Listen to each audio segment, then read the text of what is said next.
దేవుడికున్న వేషధారణ చూస్తాం. దేవుడు అనుకోండి లోనున్న వేషధారణ చూస్తాడు. అందుకే తేడా ఉంటుంది. మనము ఏదైనా ఒక పండు తీసామంటే అది ఏం పండు అని ఆలోచిస్తాం, అది ఏ చెట్టుదని ఆలోచిస్తాం. చెట్టుని పెట్టే పండు ఉంటుంది, చెట్టుని పెట్టే పండు ఉంటుంది. ఆ చెట్టుని బట్టే ఆ పండుకు చేదు ఉండొచ్చు.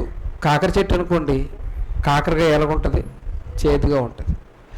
మామిడి చెట్టు అనుకోండి, మామిడికాయలు పుల్లగా ఉంటాయి, పళ్ళు అయితే తీయగా ఉంటాయి. అంటే చెట్టుని బట్టి కాయ ఉంటుంది, చెట్టుని బట్టి కాయ ఉంటుంది. అలాగే ఈ భూమి మీద దేవుడు కూడా ఆయనకి ఏదైనా మనం ఇచ్చినప్పుడు కానీ, మనం ఆయనకి ఏదైనా అర్పించినప్పుడు కానీ, అలా మనం ఇవ్వాలనుకున్నప్పుడు దేవుడు కూడా ముందుకు చూస్తాడు, స్థితిని చూస్తాడు. మనకు ఎలా ఉంటుందంటే, ఎవరైనా 10,000 ఇచ్చినా 1,00,000 ఇచ్చారంటే మనం గొప్పలు అంటాం. ఎవరైనా మన అవసరం తీర్చారంటే వీళ్ళు గొప్పలు అంటాం. అది మన స్థితి. అలాగే దేవుడికి మనం ఏదైనా ఇచ్చేటప్పుడు ముందు దేవుడు ఆ ఇచ్చిన వాడి స్థితిని చూస్తాడు. ఆదికాండములో మనం ఎప్పుడూ చదువుతున్న మాటలు ఈరోజు మనం ఆలోచిద్దాం. 4వ అధ్యాయం 4వ వచనం. ఆదికాండము 4వ అధ్యాయం 4వ వచనం. హేబెలు కూడా తన మందలో తొలిచూలు పుట్టిన కొన్ని తెచ్చును. యెహోవా, చూడండి ఇక్కడ పదాలు, యెహోవా హేబేలును, నెక్స్ట్ ఏమంటున్నాడు, అతని అర్పణను లక్ష్యం పెట్టినాడు. అంటే రెండు. మొట్టమొదటిది ఒక అర్పణ హేబేలు తెచ్చినప్పుడు హేబేలును పరీక్షిస్తున్నాడు. ఏదైతే అర్పణ తెచ్చాడో ఆ అర్పణ కూడా పరీక్షిస్తున్నాడు. అంటే ఇవ్వడమే కాదు, ఇచ్చేవాడు కూడా ఎలా ఉన్నాడనేది అర్థమవుతుందా? ఇచ్చేవాడు ఎలా ఉన్నాడు?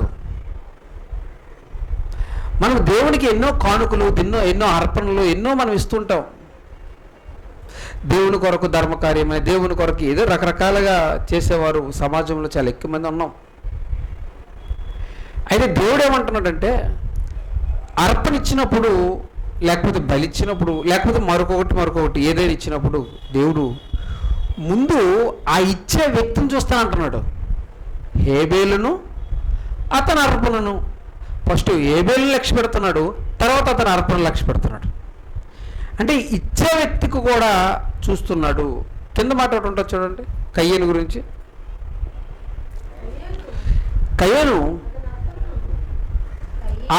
కయ్యేనును అతని అర్పణను, కయ్యేనును అతని అర్పణను అంటుంది చూడండి. కయ్యేనును అతని అర్పణను అంటే కయ్యేనును చూస్తున్నాడు, అతని ఇచ్చిన అర్పణను కూడా చూస్తున్నాడు చూడండి. ఆయన అర్పణ దేవుడికి ఎందుకు నచ్చలేదో తెలియాలి మనకు. కయ్యేను అర్పణను దేవుడు చూశాడు. ఇప్పుడు కయ్యేను అర్పణ దేవుడికి నచ్చిందా, నచ్చలేదా? నచ్చలేదు. ఎందుకు దేవుడికి నచ్చలేదు అంటే, ఒకసారి మనము 1 యోహాను 3వ అధ్యాయం 12వ వచనం. మనము కయ్యేను వంటి వారమై ఉండరాదు. వాడు దుష్టిని సంబంధి. వాడు ఏ సంబంధి? దుష్టిని సంబంధి అయి తన సహోదరుని చంపక ముందు ఎవరి సంబంధం అంటున్నాడు? దుష్టిని సంబంధి. దుష్టిని సంబంధం అయిపోయాడు. దుష్టిని సంబంధం అయిపోయాడు కనుక తమ్ముడిని చంపాడు. తమ్ముడిని ఏం చేశాడు? చంపాడు. వాడు అతనిని ఎందుకు చంపాడు? వాడి క్రియలు, కయ్యేను క్రియలంట చెడ్డవి. చూసారా, తన సహోదరుని క్రియలు నీతి గలవి అన్నాడు. ఇద్దరు 2 క్యారెక్టర్లు కూడా ఇక్కడ చెప్పేశారు. హేబేలు క్రియలు ఉన్నాయి, నీతి గలవి ఉన్నాయి. కయ్యేని క్రియలు ఉన్నాయి, చెడ్డవిగా ఉన్నాయి. అంటే ఇప్పుడు దేవుడు కూడా హేబేలు అర్పించినప్పుడు హేబేలు మనస్తత్వం కూడా ఆలోచిస్తున్నాడు, ఆయన అర్పణను కూడా ఆలోచిస్తున్నాడు. కయ్యేని అర్పించినప్పుడు కయ్యేని గురించి కూడా చూస్తున్నాడు, కయ్యేని తెచ్చిన అర్పణ కూడా చూస్తున్నాడు. అంటే దేవుడు ఎవరు ఏది ఇచ్చినా సరే ఇచ్చే వ్యక్తి గురించి ఆలోచిస్తున్నాడు. అర్థమవుతుంది? ఎందుకు కయ్యేను అర్పణను తీసుకోలేదంటే అడు దుష్టుని సంబంధి, వాడు క్రియలు చెడ్డవి, అందుకే తీసుకోలేదు. అందుకే ఆయన అర్పణ అంగీకరించలేదు. ఎందుకు హేబేలును అంగీకరించాడు అంటే హేబేలు ఆయన క్రియలు మంచివి, ఆయన క్రియలు నీతి క్రియలు అని రాయబడ్డాయి. అర్థమవుతుందా? కనుక దేవుడికి ఇస్తున్నప్పుడు ఎంత ఇచ్చామండి అంత ఇచ్చామండి చాలామంది చెప్పుకుంటుంటారు. కానీ దేవుడు ఇచ్చేవారు ముందు ఇచ్చి ఎవరిస్తున్నారో వారిని చూస్తానంటున్నాడు. మంచివాడు మంచివే ఇస్తాడు, చెడ్డవాడు చెడ్డవిస్తాడు. మంచి హృదయం ఉందనుకోండి, ఆ హృదయంలో నుండి మంచిగా వస్తుంది, మంచి మాటలే వస్తుంది. హృదయంలో చెడు ఉందనుకోండి, ఏమొస్తుంది? చెడు మాటలే వస్తాయి. హృదయము నిండిన దాన్ని బట్టి నోరు మాట్లాడుతుంది. హృదయం ఏదైతే నిండుతుందో నోరు అదే మాట్లాడుతుంది. దేవుడు కూడా అండి అర్పణ ఇచ్చినప్పుడు అర్పణ ఇవ్వకముందే హేబేలేంటో దేవుడికి తెలుసు, అర్పణ ఇవ్వకముందే కయ్యేరేంటో దేవుడికి తెలుసు. అంటే దేవుడు ఇచ్చే వాటికన్నా ముందు ఇచ్చిన వారు ఎలా ఉన్నారని చూస్తున్నాడు. ఇప్పుడు అలాగనగానే ఇచ్చేవారు వైట్గా ఉన్నారు, హైట్గా ఉన్నారు, పొట్టుగా ఉన్నారు అలా చూస్తుండని అనుకోకూడదు. తెల్లగా ఉన్నారు కాబట్టి వీళ్ళకి తీసుకుంటాడు, నల్లగా ఉన్నారు కాబట్టి వీళ్ళకి తీసుకోడు, ఏంటి ఇలా చూడట్లేదు. ఇది మనుషులు చూస్తారు. హైట్ వైట్ ఎవరిని చూస్తారండి? మనుషులు చూస్తారు, దేవుడు చూడ్డు.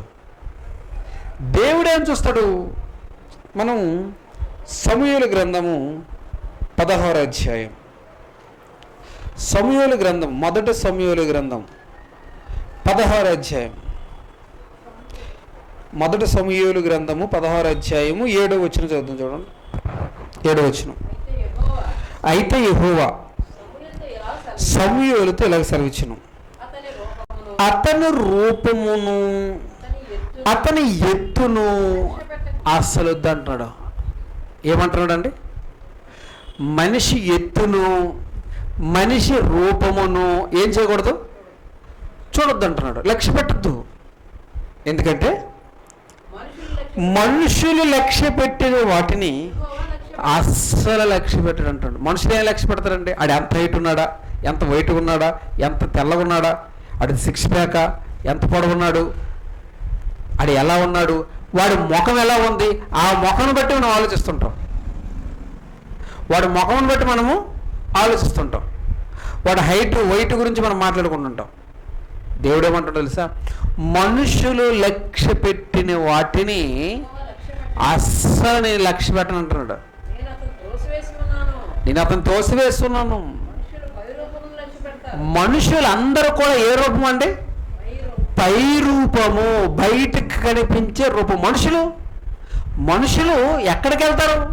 బయట రూపమే కనిపెడతారు. బయటదే డ్రెస్సుల ద్వారా బయట రూపమే, బొట్టుల ద్వారా, వేసుకునే వస్త్రాల ద్వారా, మరి ధరించుకునే మరి అలంకరణ ద్వారా మనుషులు ఏం చేస్తారండి?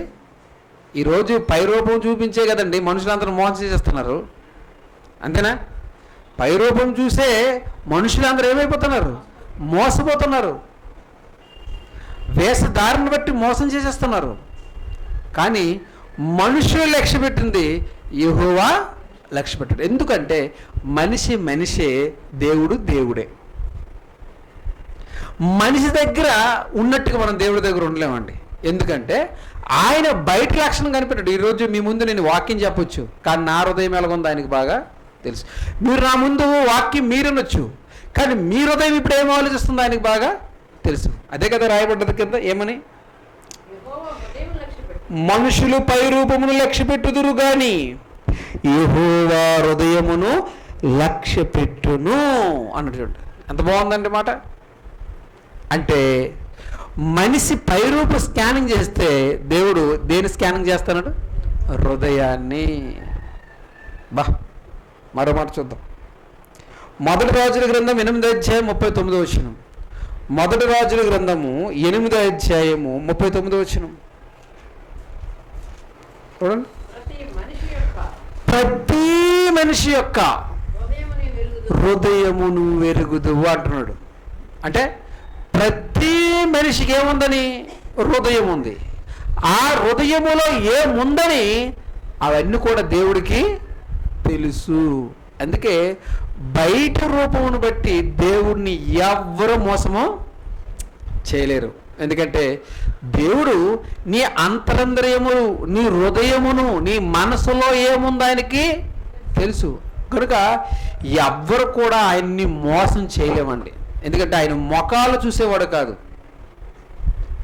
ఈ ముఖాలు కనిపిస్తున్నా కదా, తెల్లగున్నాయి నల్లగున్నావు చూసే రకాలు కాదు అక్కడ. ఆయన గాడ్, దేవుడు. ఆయన ఎదుట నిజమైన భక్తి భయము నీకు ఉండాలనుకుంటే నువ్వు ఎప్పుడు కూడా ఎక్కడ జాగ్రత్తగా ఉండాలంటే హృదయము దగ్గర జాగ్రత్తగా ఉండాలా, బయట దగ్గర కాదు. ఎందుకంటే ఆయన ముఖమును లక్ష్య పెట్టేవాడు కాదు. గల్తీ పత్రిక 2వ అధ్యాయం, గల్తీ పత్రిక 2వ అధ్యాయం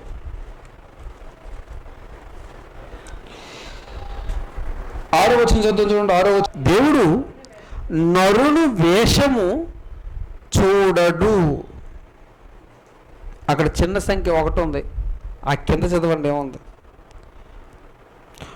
నరుని ముఖము అంగీకరింపడు. నరుని ముఖమును అంగీకరింపడు అంటే దేవుడు మనిషి హృదయాన్ని ఏం చేస్తున్నాడు? లక్ష్య పెడుతున్నాడు. మనుషులు పై రూపాన్ని ఏం చేస్తున్నారు? లక్ష్య పెడుతున్నారు. కానీ దేవుడు ఏ రూపాన్ని లక్ష్య పెడుతున్నాడు? హృదయాన్ని అంటున్నాడు.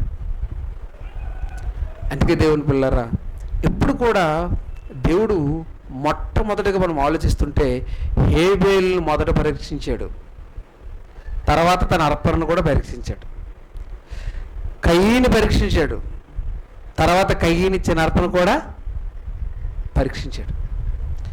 కనుక దీన్ని బట్టి మనమేం నేర్చుకోవాలి? మనము కూడా మనం ఏది ఇస్తున్నామో అది ఇవ్వకముందే మనల్ని మనం ఒకసారి పరిశీలన చేసుకోవాలి. మనము దేవునికి ఇష్టలుగా ఉంటున్నామా? నీవు దేవునికి ఇష్టలుగా నువ్వుంటే నువ్వు ఇచ్చినది కూడా దేవునికి ఇష్టమే. నీకు అర్థమవుతుందా? నీకు నిజముగా హృదయపూర్వకంగా దేవుడు ఇష్టం ఉంటే నువ్వు ఇచ్చింది కూడా దేవునికి ఇష్టమే. కానీ బయట అలంకారానికి మనుషులు చూస్తారని, చుట్టూన్న ప్రజలు చూస్తారని అలాంటి వేస్తారని పెట్టామనుకోండి, అవ్వదు, సెట్ అవ్వదు. అసలు అది దేవుడు లక్ష్య పెట్టడు అది. మరి అలాంటి వాళ్ళు ఉన్నారా? లోకంలో దేవుడినే మోసం చేసేవారు ఉన్నారంటే బోల్డ్ మంది ఉన్నారు. మోసం చేశారంటే వీళ్ళు అనుకుంటున్నారు మోసం చేస్తారమని, కానీ ఆయనకి తెలుసు అంతరంతర్యములో ఏముందో, హృదయములో ఏముంది. దీని గురించి బైబిల్లో మత్తయి సువార్తలో 6వ అధ్యాయంలో కూడా రాయబడ్డదండి. ఏమంటాడో తెలుసా? నువ్వు ప్రార్థన చేస్తున్నప్పుడు మనుషులకు కనిపించవలనని, లేక మనుషులు నీకు పొగడవలనని అలా కాదు ప్రార్థన అంటున్నాడు. అది ఏ ప్రార్థన అంటున్నాడు అంటే వేషధారి ప్రార్థన. అలాగే నువ్వు ఎవరికైనా ధర్మకార్యములు చేసేటప్పుడు ఆ ధర్మకార్యాలు మనుషులకు కనబడవాలనని, లేకపోతే పేపర్లో వేయాలని, లేకపోతే న్యూస్లో రావాలని ఇలాంటి ధర్మ కార్యక్రమాలు కాదు. నువ్వు ధర్మకార్యములు చేసేటప్పుడు అసలు ఎవరికి తెలియకూడదు అన్నాడు అంతే. నువ్వు ప్రార్థన చేసేటప్పుడు రహస్యమందున నీ తండ్రి ఎదుట నువ్వు ప్రార్థన చేయమన్నాడు అంతే. అంటే నిజమైన దేవుడు ఉన్నాడు నువ్వు నమ్మితే నీ బ్రతుకు కూడా నిజముగానే ఉండాలి. సత్యమైన దేవుడు ఉన్నాడని నువ్వు నిజంగా నమ్మితే అలా సత్యము కొరకు నువ్వు ఉండాలి. యథార్థవంతుడు దేవుడు ఉన్నాడని అనుకుంటే నువ్వు కూడా ఎలా ఉండాలి? యథార్థంగా ఉండాలి. నాటకాలు వేయకూడదు కదండి. ఎవరమైనా మనందరం కూడా, నేను కూడా నాటకాలు ఉండకూడదు కదా. దేవుడు ముందున్నప్పుడు ఒకలాగా, దేవుడు మందిరం నుండి వెళ్ళిపోయినప్పుడు ఒకలాగా అలా ఉండకూడదు కదా. అదేమంటారంటే వేషధారణ అంటారు. ఇది కొంతమంది అంటున్నారు, వీడు మనుషులతో ఒక రకంగా ఉంటాడు, మనుషులు లేకపోతే మరో రకంగా ఉంటాడని. ఏమంటారండి అలాంటి వారిని? వేషధారులు అంటారు కదా. అలాగే నిజమైన దేవుడు, సజీవం గల దేవుడు, జీవం గల దేవుడు మనం చెప్పుకున్నప్పుడు మనము కూడా ఆ సజీవమైన దేవుడు ఎదుట బ్రతకాలంటే మనము కూడా హృదయములోనే నిజమైన భక్తి ఉండాలి, బయట కూడా నిజమైన భక్తి ఉండాలి. కానీ లోన పక్కన పెట్టేసి బయట ఎంత ఉన్నా మనుషులు నిన్ను చూసి సంతోషిస్తారేమో కానీ, పొగుడతారేమో కానీ దేవుడు మాత్రం దీన్ని మాత్రం అంగీకరించడు. ఎందుకంటే ఆయన హృదయ రహస్యములను ఎరిగిన వాడు. చూసారండి దేవుని పిల్లలు. అందుకే చాలామంది ప్రార్థనలు చేసేటప్పుడు ఆ శాస్త్రులు కానీ, పరిచయులు కానీ, అక్కడున్న పెద్దలు కానీ వీళ్ళందరూ చెప్తున్న మాటలు ఏంటంటే, మీరు వేషధారుల వల్ల ప్రార్థన చేయకండి, మీరు వేషధారులుగా ఉండకండి, మీరు ఉపవాసం చేసినప్పుడు వేషధారులుగా వండుకోండి. ఎందుకంటున్నట్టు తెలుసా మాట? వేషధారులకు ఉండకండి, మీరు వేషధారులకు ఉండకండి, మీరు వేషధారులకు ఉండకండి. ఎందుకంటున్నాడు తెలుసా? మీ పరలోకపు తండ్రి వేషధారి కాదు. అందుకు మీ పరలోకపు తండ్రి సత్యవంతుడు. మీరు కూడా ఎలా ఉండాలి? సత్యవంతుల్లాగే ఉండాలి. ఏంటి? దేవుడు లేడనుకోండి మన ఇష్టం, దేవుడు లేడనుకోండి మన ఇష్టం. కానీ యేసుక్రీస్తు దేవుడు లేడనట్లేదు. దేవుడు సత్యవంతుడు, మీరు కూడా సత్యవంతులుగా ఉండాలి. దేవుడు పరిశుద్ధుడు, మీరు పరిశుద్ధులుగానే ఉండాలి. అది దేవుడు. యేసుక్రీస్తు దానికి చెబుతున్నాడు, మీరు నిజమైన దేవుడు ఎదుటున్నారు కనుక వేషధారులుగా ఉండకూడదు అంటున్నాడు. వేషధారులు ఉంటారు, ఉన్నారు. దేవుని పిల్లలారా, దేవుడు చూసే కోణం వేరు, మనుషులు చూసే కోణము వేరండి. ఒక మాట చదువుతామా? అపొస్తలుల కార్యము 10వ అధ్యాయము మొదటి వచనం నుండి కొన్ని విషయాలు చదువుతాం. అపొస్తలుల కార్యము 10వ అధ్యాయము మొదటి నుండి కొన్ని వచనాలు చదువుతాం.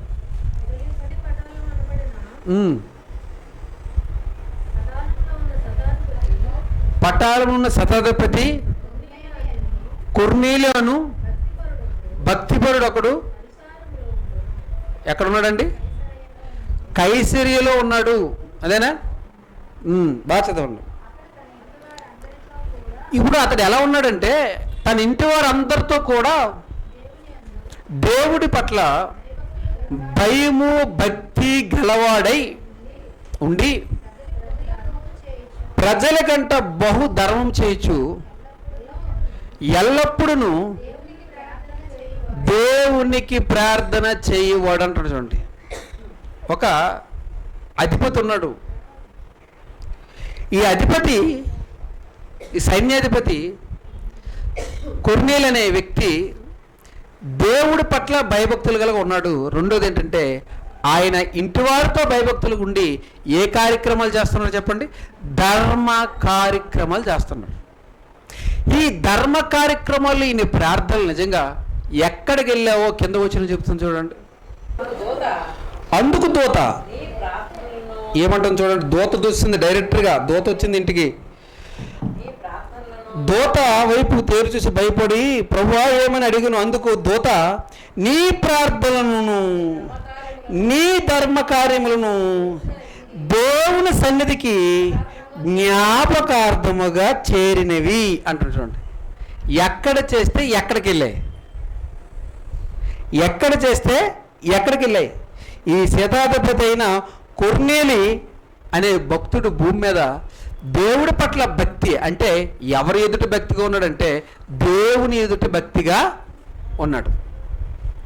ధర్మకార్యములు ఎవరి గురించి చేస్తున్నాడంటే దేవుడి కోసం ధర్మకార్యములు చేస్తాడు. తన పేరు కోసం కాదు సుమా, తనను పొగుడుతారని కాదు.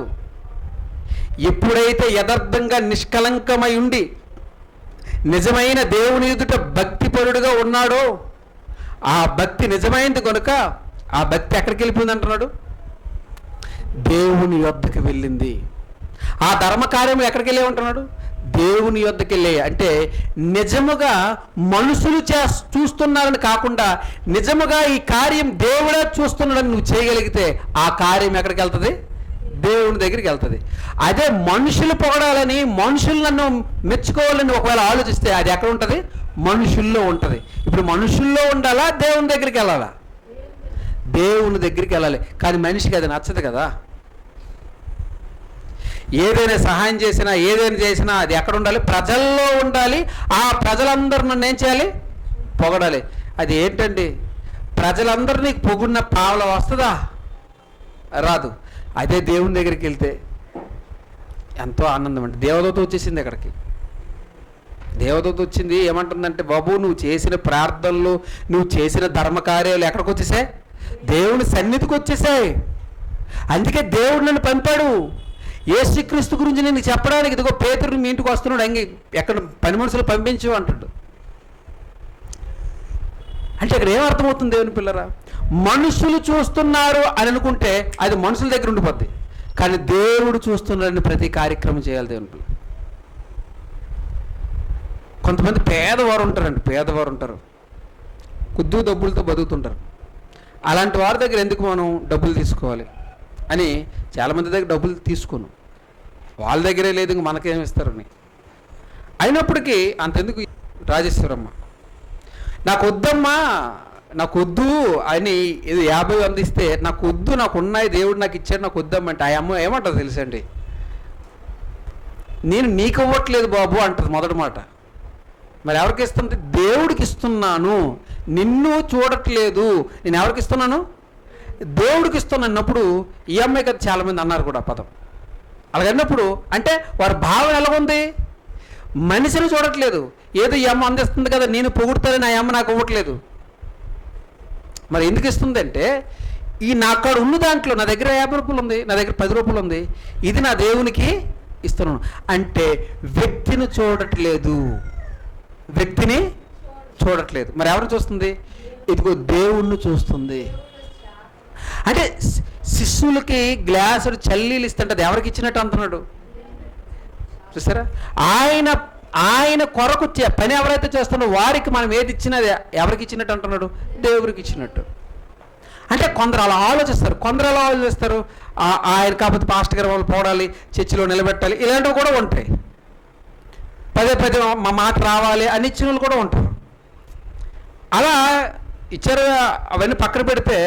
కానీ బైబిల్ ప్రకారంగా అయితే మనం ఎలాగైనా ఆలోచించాలి. ఎలా ఆలోచించాలంటే, ఒక లేఖనాల పరిశోధన పెట్టినా, ఒక మీటింగ్ పెట్టినా, సేవకుడికి మనం ఏది చేసినా అక్కడ సేవకుడు ముఖం కనిపించకూడదు. ఆ లేఖనాల పరిశోధనలో మనుషులు మనల్ని పొగుడతారని మనం అనుకోకూడదు.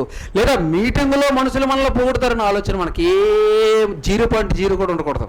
మరి ఏముండాలంటే, ఇది దేవుని కొరకు నేను చేశాను, అయిపోయింది అక్కడికి అంతే. కొందరు ఇచ్చిందో దగ్గర ఇచ్చినది ఒక ఎన్ని సంవత్సరాలనే చెప్పుకుంటారు. అందుకే కొంతమందికి చూడండి, ఆ ఫ్యాన్ల మీద పేర్లు కూడా రాసి ఉంటారు, టేబుల్ మీద పేర్లు కూడా రాసి ఉంటారు, వాచీలు ఇచ్చి ఉంటారు, వాచీల మీద కూడా గడియారాల మీద కూడా ఆ పేర్లు ఉంటాయి. పలానోళ్ళు ఇచ్చారని. అంటే ఇది ఎలా ఉంటుందంటే, కొన్ని కార్యక్రమాలు ఇచ్చి పేర్లు రాసుకుంటారు కదా, అలాగే దేవుని కార్యక్రమాలు నేనిచ్చాను పేర్లు రాసుకుని ఎన్నిసార్లు జ్ఞాపకం చేసుకుంటే అన్నిసార్లు జ్ఞాపకం చేస్తారు. సుఖమేటి? నువ్వు అలా మనుషుల మధ్యన జ్ఞాపకం చేసుకుంటే ఆ జ్ఞాపకం దేవుడి దగ్గరికి ఇంకెళ్ళదు.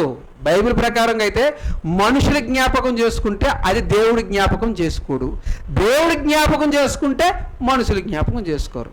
కొన్ని కార్యక్రమాలు ఉంటాయండి, అవి అసలు ఎలా జరిగిపోయాయో ఎవరికి తెలియదు, అసలు ఆ ఫోటోలు కూడా ఉండవు, అయిపోయాయి అంతే. ఎన్నో సందర్భంలో కొన్ని జరిగినప్పుడు అక్కడికక్కడ చేసుకుని అక్కడికి ముగింపు అయిపోయిందంతే. మనం ఇప్పుడు కూడా మన ఆలోచనలు ఎలా ఉండాలంటే, మనం దేవుడి కొరకు ఏది చేసినా ఈ గంట చేసిన తర్వాత ఇంకో గంటకి అది మర్చిపోవాలంతే. నేను ఎవరికి చేశాను అనుకోవాలి? దేవుడికి చేసేసాను. ఇప్పుడు మహిమ ఏదైనా వస్తే దేవుని యొద్ద నుండే నా దగ్గరికి రావాలి, కానీ మనిషిని యొద్ద నుండి నా దగ్గరికి రాకూడదు. అంటే నేను ఒకవేళ మీకు సహాయం చేశాను అనుకోండి, మీరు నా గురించి ఎక్కడికి వెళ్ళి చెప్పుకుంటే అది ఓకే, నాకు తెలియదు, కానీ ఇచ్చిన నేను మాత్రం చెప్పుకోకూడదండి. ఎందుకంటే అలా చెప్పుకుంటే అది నా దగ్గరే ఉండిపోద్ది. నేను సహాయం చేసేసాను, నేను దేవునికి ఇది ఇచ్చేసాను, దేవునికి పలాంది చేసేసాను, దేవునికి మీటింగ్ ఇచ్చిన, అక్కడతో క్లోజ్ అయిపోయింది. కానీ ఆ విషయాన్ని పదే పదే పదే పదే మనుషుల మధ్య పెట్టామనుకోండి, ఆ ధర్మకార్యం ఎక్కడికి వెళ్ళదు, తండ్రి దగ్గరికి వెళ్ళదండి. అందుకే అంటాడు ఏదైనా సరే మనుషులకు కనబడవాలని చేయకండి. ఎవరికి కనబడవాలని చేయమంటున్నాడు? పరలోకముందున్న తండ్రికి కనబడవాలని మీరు చేయండి. అది ప్రార్థన అయినా, ధర్మ కార్యక్రమైనా, ఉపవాసమైనా, దేవుని కొరకు చేస్తున్న ఏ కార్యక్రమమైనా, దేవునికి ఇచ్చింది ఏదైనా మనం చేస్తున్నప్పుడు అదంతా కూడా మనం ఏమనుకోవాలంటే దేవునికి ఇచ్చేసాను, అయిపోయింది, క్లోజ్ అయిపోయింది. ఇంకా దాని గురించి మనకి ఇంకెక్కడ డిస్కషన్లు మనకు ఉండకూడదు. ఎందుకంటానంటే నీ ధర్మకార్యం, కొన్నేళ్ళు ధర్మకార్యాలు, కొన్నేళ్ళు ప్రార్థనలు ఆయన దేవుని ఎదుటి చేసుకున్నాడు కనుక అవి దేవుని వద్దకు వెళ్ళాయి. ఈరోజు మనుషులు ఎదుటి మనం చేస్తున్నాం, మనుషులు మనం పొగడాలని చూస్తున్నాం, మనుషుల కొరకు బాధపడుతున్నాం కనుక ఈరోజు మన కార్యక్రమాలు ఎక్కడ ఉంటాయంటే దేవుని దగ్గరికి వెళ్ళాం, మనుషుల దగ్గర ఉంటాయి. మనుషులు చెప్పుకుంటుంటారు కానీ దేవుడు చెప్పుకుంటాడు. కనుక ప్రియమైన దేవుని పిల్లలారా, ఒక అర్పణ హేబెలు ఇచ్చినప్పుడు అర్పణ కాదు, అర్పణ ఇచ్చిన వ్యక్తి కూడా ఎలా ఉన్నాడో చూస్తున్నాడు దేవుడు. ఒక కయ్యేని అర్పణ ఇచ్చినప్పుడు ఆ అర్పణ ఎలా ఉందో కాకుండా ఆ అర్పణ ఇచ్చిన వ్యక్తి ఎలా ఉన్నాడో కూడా దేవుడు చూస్తున్నాడు. వ్యక్తిని చూడటం అంటే మరలా పుట్టి పొడవని కాదు, ఆయన హృదయాన్ని చూస్తా. ఆ హృదయంలో ఎలా ఉంది, మనస్ఫూర్తిగా ఉందా, హృదయపూర్వకంగా ఉందా, లేకపోతే పాపాలు చేసి ఇస్తున్నాడా? తెలిసిపోతుంది కదా దానికి. ఎప్పుడు నేను 100 అబద్ధాలు ఆడుతాడండి, దేవుడికి ఒక 100 రూపాయలు ఇచ్చేసి అయిపోద్దా? అది అంగీకరిస్తాడా? మనిషిగా 100 రూపాయలు తీసుకోవచ్చు కానీ దేవుడు దాన్ని ఎలాగా సపోర్ట్ చేస్తాడు? చేయడు కదా. ఆలోచించారా? అందుకే దేవుడు మంచి పదం రాశాడు, చూద్దాం బైబిల్లో. కీర్తన గ్రంథము 139వ కీర్తన, కీర్తన గ్రంథము 139వ కీర్తనలో చెబుతున్న మాటలు ఏంటి?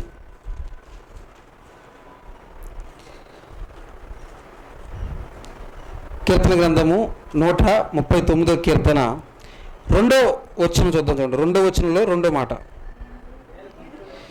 నాకు తలంపు పుట్టక మునిపే నీవు నా మనసు గ్రహించుచున్నావు అంటున్నాడు.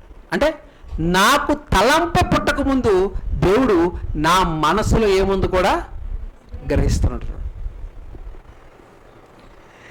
4వ వచనం, యెహోవా మాట నా నాలుకకు రాక మునిపే అది నీకు పూర్తిగా తెలిసి ఉన్నది అంటాడు. ఎక్కడికి వెళ్ళిపోతున్నాడు చూసారా దేవుడు? దేవుడు ఎక్కడికి వెళ్ళిపోతున్నాడు? మాట ఇక్కడ రాకముందే ఆ మాట ఎక్కడి నుండి వస్తుందో అక్కడికి వెళ్ళిపోతున్నాడు. తలంపు పుట్టకముందే ఆ తలంపు ఎక్కడి నుండి పుడుతుందో అక్కడికి వెళ్ళిపోతున్నాడు. అది దేవుడు. మనిషికి దేవుడికి అది తేడా. మనిషి అయితే పైవేషం చూస్తాడు, దేవుడైతే హృదయాన్ని చూస్తాడు. చూసారండి, హృదయ రహస్యములను ఎరిగినవాడు, హృదయ రహస్యములు ఎరిగినవాడు. ఆయన మన హృదయాన్ని చూస్తుంటాడు. ఆ హృదయం అనేది ఎలా ఉండాలి?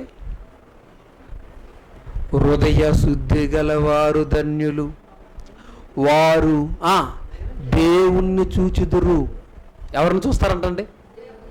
దేవుడిని. ఎవరు చూస్తారంటండి? హృదయ శుద్ధి గలవారు. హృదయం ఎలా ఉండాలంటున్నాడు? శుద్ధిగా ఉండాలంటే. హృదయం శుద్ధిగా ఉండాలంటే హృదయం దగ్గరికి ఎవరు వచ్చి ఉంటారు?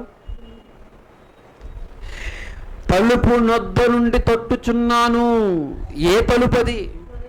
హృదయం అనే తలుపు. తలుపు తీసిన ఎడల నేను లోనికి వస్తాను అన్నాడు. అంటే దేవుని సింహాసనం మన హృదయములో ఉన్నది. దేవుని సింహాసనం మన హృదయములో ఉన్నది. ఆయన సింహాసనం మన హృదయంలో ఉంటే, ఆయన కూర్చుంటే, మన హృదయంలో వాక్యంగా కూర్చుంటే అక్కడ కంపు ఉండకూడదు, వేషధారణ ఉండకూడదు, కల్వషం ఉండకూడదు, పాపం ఉండకూడదు. నువ్వు ఎక్కడైనా కంపు కొట్టే స్థలంలో కూర్చుంటావండి. 5 నిమిషాలు కూర్చోం మనం, వెంటనే ఏం చేస్తాం? మనం వెళ్ళిపోతాం. ఇదేంటి కంపు ఎక్కడ వెళ్ళకండి మేము ఉండగలం, ఎక్కడ వెళ్ళండి కూర్చోగలం అంటాం. మరి నీ హృదయమే దేవుని సింహాసనం అయితే ఆ హృదయంలో దేవుడు ఉండాలనుకున్నప్పుడు ఆ హృదయంలో ఏముండకూడదు? కంపు ఉండకూడదు. ఏం కంపు? అబద్ధాలని కంపు ఉండకూడదు, వ్యభిచారం అనే కంపు ఉండకూడదు, తప్పుడు ఆలోచనలు కంపు ఉండకూడదు, పాపం అనే కంపు అస్సలు ఉండకూడదు. అవన్నీ కంపు. హృదయం అనే సింహాసనములో క్రీస్తు కూర్చుంటే వాక్యంగా, ఆ వాక్యం ఎక్కడైతే ఉందో ఆ చుట్టుపక్కల ఏముండకూడదు? కంపు ఉండకూడదు. అంతే కదండి, ఆ మాట అంటారు. ఎక్కడ? యాకోబు పత్రికలో. యాకోబు పత్రిక మొదటి అధ్యాయం 21వ వచనంలో ఏమంటారు చూడండి. యాకోబు పత్రిక మొదటి అధ్యాయం 21వ వచనంలో ఏముందండి? ఏముంది? 21. అందుచేత సమస్త కల్వశమును విర్రవీగుచున్న దుష్టత్వమును నెక్స్ట్ మాని అంటున్నాడు. అంటే అవన్నీ మానేయాలి. అప్పుడు అవి మానితే లోపల నాటబడి మీ ఆత్మలను రక్షించుటకు శక్తిగల వాక్యం అక్కడ సింహాసనం మీద కూర్చుంటుంది. ఆ సింహాసనం మీద వాక్యం అనేది ఏలాలంటే, హృదయం అనే ఆ సింహాసనం మీద వాక్యం ఏలాలంటే అక్కడ ఏముండకూడదు? కల్వశం ఉండకూడదు, దుష్టత్వం అనేది ఉండకూడదు. దేవుని పిల్లలారా, హృదయ రహస్యాలు ఎరుగుతాడు దేవుడు. మనం ఎంత ఇస్తున్నామా కాదు, మనం ఎలా ఉన్నామా ఆయన చూస్తాడు. బయటికి జబ్బు వచ్చిందా, అసలు నువ్వు అందానికి ఏం బాగులేవా, లేకపోతే పుట్టోడువా పొడవోడువా, ఇవన్నీ దేవుడు చూడండి. ఇటు డబ్బున్నోడా డబ్బు లేనుడా, ఇటు కులమేటి ఇటు మతమేటి, ఇవన్నీ ఉండవు దేవుడి దగ్గర. దేవుడు అనేది మార్గం, దేవుడు అనేదే ఒక మార్గం. ఆయన నీకు పట్టుందా, తెల్లగా నల్లగా, సిక్స్ ప్యాకా, చిన్నోడు పుట్టోడు పొడవోడు, ఇవన్నీ ఉండవు. నీకు ధనం ఉందా ధనం లేదా, ఇవన్నీ ఉండవు. ఇవన్నీ మనుషులకు తగినవి, దేవుడికి ఇవన్నీ ఉండవు. దేవుడు ఏం చూస్తాడంటే మొట్టమొదట నీ హృదయాన్ని చూస్తాడు. నీ హృదయాన్ని చూస్తాడు. ఏంటి? ఇర్మీయా గ్రంథం చూద్దాం. ఇర్మీయా గ్రంథం 17వ అధ్యాయం చూద్దాం. ఇర్మీయా గ్రంథం 17వ అధ్యాయం 10వ వచనం అనుకుంటాం. 10వ వచనం. ఒకరి ప్రవర్తన బట్టి వాని క్రియలు ఫలము చొప్పున ప్రతికారము చేయుటకు యెహోవానే నేను హృదయమును పరిశోధించువాడును, అంతరింద్రియములను పరీక్షించేవాడును అంటున్నాడు. ఏంటండి ఆయన పరీక్షిస్తున్నాడు చూసారా? అంటే మొట్టమొదట మనం చేసుకోవాల్సింది ఏమి శుద్ధి? హృదయ శుద్ధి. మొదటగా మన హృదయ శుద్ధి మనం చేసుకుని మనం కరెక్ట్గా నిలబడితే మనం ఇచ్చింది కూడా ఎలా ఉంటుంది? కరెక్ట్గా ఉంటుంది. మనం కరెక్ట్గా లేకుండా మనం ఇచ్చింది ఏదైనా సరే అది కూడా ఏముండదు చెప్పండి? కరెక్ట్గా ఉండదు.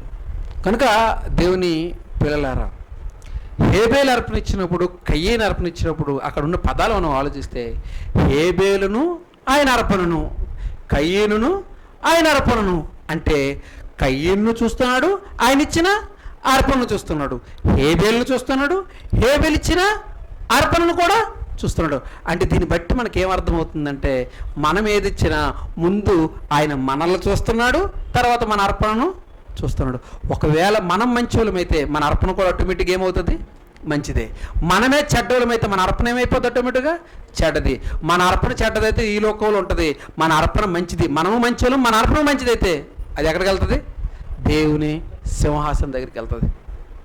అందుకేనండి, అంటే మనం కరెక్ట్గా లేకుండా మన ప్రార్థన కూడా వెళ్ళదండి.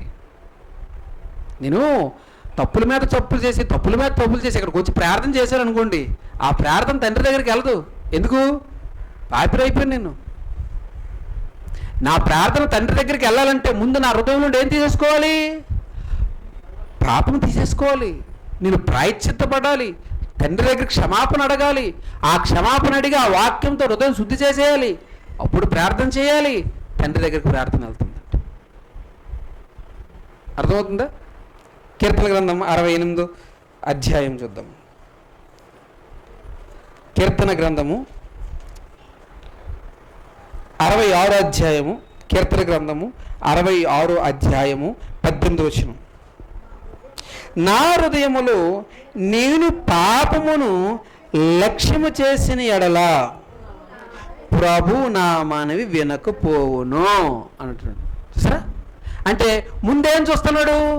నా హృదయంలో ఏముందో చూస్తున్నాడు. తర్వాత ఏం చూస్తున్నాడు? నా మనవి చూస్తున్నాడు. నా హృదయంలో పాపం ఉంది. ఇప్పుడు నా మనవి నేను ఎంత మంచి చేసినా వెళ్ళదు, ఇంకంతే. అంతే కదండి. సముద్రం నీరంత ఉప్పే, గొల్లడు తీస్తే చాలు సముద్రం అంతా ఎలాగొందో మనకు తెలిసిపోతుందో చెప్పండి. ఒక గొల్ల నీళ్ళు సముద్రంలో తీసి మనం తాగామనుకోండి, ఎలా ఉంటుంది? ఆ గొల్ల నీళ్ళు సముద్రం అంతా ఎలాగొందో చెప్తుందా లేదా? చూడండి, చెప్తుంది. ఒక చెట్టుకు పళ్ళు చాలా రకాలు ఉంటాయి. అందులో ఒక పండు తిన్నాం అనుకోండి, తగిన పళ్ళన్నీ ఎలాగున్నాయో తెలిసిపోతుంది. అలాగే మనలో నుండి ఒక గొల్లడు బయటకు వచ్చింది అనుకోండి, మన ప్రవర్తన మొత్తం కూడా ఎలాగుందో తెలిసిపోద్ది. అలాగే హృదయములో ఏముంది ఎవరికి అర్థమైపోతుంది? దేవునికి అర్థమైపోతుంది. హృదయములో ఒకవేళ పాపం ఉంటే నువ్వు ఇచ్చింది ఏంటి ఆయనకి తెలిసిపోతుంది. కనుక దేవుని పిల్లరా, బాగా ఇది మనసులో పెట్టుకోవాలి. దేవుడికి ముందు మనం బాగుండాలి, తర్వాత మన అర్పణ బాగుండాలి. మనం బాగోలేకుండా అర్పణ ఇచ్చామనుకోండి, ప్రయోజనము లేదు దేని పిల్లరా. కనుక మనం కూడా దినదినము కొంచెం ఎదగాలి. ఎక్కడున్నామో అక్కడ ఉండిపోతే ఎలా ఉంటుంది? ఎదగాలి. హృదయాన్ని శుద్ధి చేసుకోవడానికి ఎదగాలి. దేవుని సత్యాన్ని అమలు చేయడానికి, ఆ ఆజ్ఞల ప్రకారం నడవడానికి, ఆయనకి ఇష్టం వచ్చినట్టుగా బ్రతకడానికి మనము కూడా ప్రయత్నం అనేది చేసుకోవాలి, చెయ్యాలి. మనం ఎంత వాక్యం వినేసినా మనం చేయకపోయామనుకోండి, విన్నదంతా కూడా ఏమైపోతుందంటే నిష్ప్రయోజనం. కనుక మనము కూడా మన ప్రవర్తన గురించి మనం ఆలోచించుకుంటూ ఉండాలి. ఇతర ప్రవర్తన గురించి కాదు, మన ప్రవర్తన గురించి మనము ఆలోచించాలి. మన ప్రవర్తన మంచిదైతే తల్లి, నువ్వు 10 రూపాయలు ఇచ్చినా అది మంచిదే, రూపాయి ఇచ్చినా మంచిదే. నీకు ఉన్న దాంతో 1 రూపాయి ఇచ్చినా మంచిదే. ఎందుకంటే నువ్వు మంచిదానవు కాబట్టి నువ్వు రూపాయి ఇచ్చినా మంచిదే. నేను చెడ్డోడిని 1,00,000 ఇచ్చినా ఆ 1,00,000 చెడ్డదే. ఒక వ్యక్తి, ఒక పాపములు ఉన్న వ్యక్తి, అంటే పాపములు అంటే వ్యభిచారము చేస్తున్న ఒక వ్యక్తి మాట్లాడుతూ ఏమంటున్నాడంటే, నేను తప్పులు చేసి సంపాదిస్తున్నాను కానీ నాకు తృప్తి లేదు. 1,00,000 అయితే ఉన్నాయి కానీ నాకేం లేదు, తృప్తి లేదు అంటూ ఆయన ఏమన్నాడు తెలుసా? ఒకవేళ నీ దగ్గర ఏమి లేకపోతే రోడ్డు మీద అడుక్కోవడానికి వెళ్ళి 1 రూపాయి 2 రూపాయలు అడుక్కో, అక్కడ నీకు తృప్తి ఉంటుంది. కానీ తప్పు చేసి సంపాదిస్తే అక్కడ తృప్తే ఉండదు అంటున్నాడు. అది ఎప్పుడు తెలుసుకున్నాడు? తాను తప్పుల్లో పడిపోయి అంత శరీరాన్ని ఒక వ్యభిచారానికి కొంపగా అమ్మేసుకున్నాడు. అలా అమ్మేసుకున్న తర్వాత చెప్తున్నాడు అన్నమాట. అక్కడ అంటున్నాడు, నేను తప్పులో కాలేసాను, ఇంకెవరు ఇక్కడికి రాకండి, ఇలాంటి తప్పుల్లో రాకండి, ఎవరైనా వచ్చినా వాళ్ళ దగ్గర నుండి వెంటనే మీరు తప్పించుకుని వెళ్ళిపోండి, అంతేగాని ఇలాంటి వ్యభిచార కొంపలో ఎవరు పడకండి అంటున్నాడు. ఎప్పుడు అర్థమైంది? పడి దొరికిన తర్వాత అర్థమైంది నా జీవితం పాడైందని. దేవుని పిల్లారు, మనం కూడా మన జీవితాలంతా పాడైపోయిందా తేవడం కాదు, మన జీవితాలు బాగు చేసుకోవడానికి ప్రయత్నం చేద్దాం. మన జీవితాలని బాగు చేసుకోవడానికి ప్రయత్నము చేద్దాం. ఈ జీవితం చాలా చిన్నది దేవుని పిల్లలు. ఏదో కాలం ఉందనుకుని చాలా పెద్దదిగా ఆలోచించకూడదు. రాజేంద్ర ప్రసాద్ కూతురు చనిపోయింది కదండి, ఈరోజు చనిపోయిందా? అసలు యాక్చువల్గా రాజేంద్ర ప్రసాద్ కదా తండ్రి, ఆయన కదా పెద్దవాడు, కూతురు చిన్న వయసే కదా. మరి చిన్న వయసు ఆయన చనిపోయి పెద్ద వయసు ఉండిపోయి చూడండి. అంటే ఏ రోజుకి ఎవరు వెళ్ళిపోతారో మనకు తెలియదు. ఇది పెద్దోళ్ళు వెళ్ళిపోతారు, చిన్నోళ్ళు వెళ్ళరు అనుకుంటే ఏం తప్పది. చిన్నోళ్ళు కూడా ఏమైపోతారు, వెళ్ళిపోతారు. కనుక వెళ్ళిపోయే దినం ఏ రోజు మనకు తెలియదు. కనుక ముందే మనం ఎలా ఉండాలంటే ఆయన చెప్పినట్టుగా కొంచెం జాగ్రత్త కలిగి బ్రతకాలి. ఆయన ఒకటే అంటుండే, మరోసారి జ్ఞాపకం చేస్తాను, నిన్ను చూస్తాను, నీ హృదయాన్ని చూస్తాను. అది క్లియర్గా ఉంటే నీవు ఇచ్చింది ఏదైనా అది నా దగ్గరికి వస్తుంది. అది క్లియర్గా లేకపోతే నువ్వు ఇచ్చినది ఏదైనా అది ఇక్కడే ఉంటుంది.